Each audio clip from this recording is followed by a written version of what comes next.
Ayun, lumabas na silang lahat. Asan na yung white pa yun? Labas natin siya. Nakalabas na silang lahat eh. Oh. Ang init kasi kanina.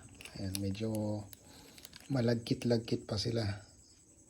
Medyo kadiri pa. Kasi galing silang itlog eh. Pero once na nag-shed na itong mga to, solid na to.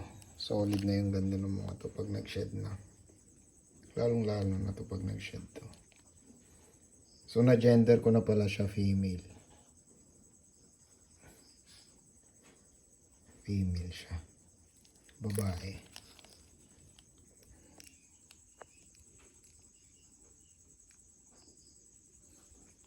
So ito may nagmamayari na nito. May nagmamayari na nito.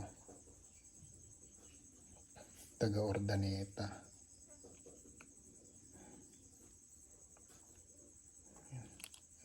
Masakit man sa loob ko.